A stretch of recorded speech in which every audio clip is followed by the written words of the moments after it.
If someone were to give you a sheet of paper that had a list of all the little things that we, as teachers, need to consider when planning for a lesson, well, your head may just about explode.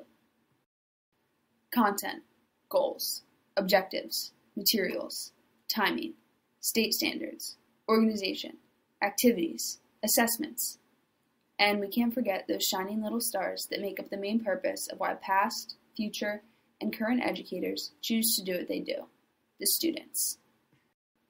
Hopefully, knowing your content area will be the least daunting of them all, except for maybe when you come across that student, let's call him Bob, sitting in the front row who frequently likes to hint at the fact that he may just be smarter than you. Yeah, you better know your stuff. Bobs are out there. But for the most part, knowing your content area, be it English, math, history, science, music, or art, should be your foundation, and when planning instruction, probably the least of your worries.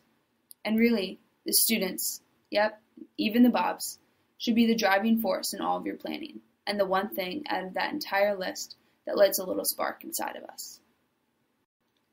Don't let your head explode quite yet, because while all of those things are important, and certainly things we need to consider, we shouldn't see that list and run the other way. Instead, let's try to simplify it a bit. Really, all of those parts can be broken down into 3 questions to ask ourselves. 3 questions that we can always refer back to, and that you'll see have very much to do with one another. Number 1, what is it that I want my students to learn? Number 2, what models and activities am I going to use to help them learn it? And then number 3, how am I going to check for understanding? Okay, let's go through the steps and see how this big list of little yet essential things begin to work their way in. Number 1, what is it that I want my students to learn? Are we back to the hard stuff again? I mean, come on, that's a pretty big question. And I know what you're thinking. There's so much to choose from. We're teachers, and with that, we're passionate about our subject area. So I know. Too much content, too little time. And you're right. But the fact of the matter is that there are standards, specific state standards, be it Common Core or SOLs, that we must teach. And believe it or not, they're meant to help us narrow down what it is we want our students to learn in a given lesson. So yes, you pick what you want your students to learn based off the local and national standards that you have to work with. But then what? Well, before moving on to question 2, remember what we said about the 3 of them being related to one another. It may help to look at it this way. See, it's really just one big loop, and there's a word for this. When we start thinking about question 3, maybe even before we begin question 2, we're planning with the end in mind. This is called backwards design, and no, it's not meant to be confusing. It's really just extremely helpful, and it makes sense as to why. It works like this. First, you identify what you want your results to be. How is the lesson or unit going to end? What will your students know, understand, and be able to do? Those are your goals, your KUDs, and you come up with them by examining the standards. Next, determine what the realistic results of your assessment will be. How will you expect your students to convey their knowledge to you? Think about the assessments you'll give.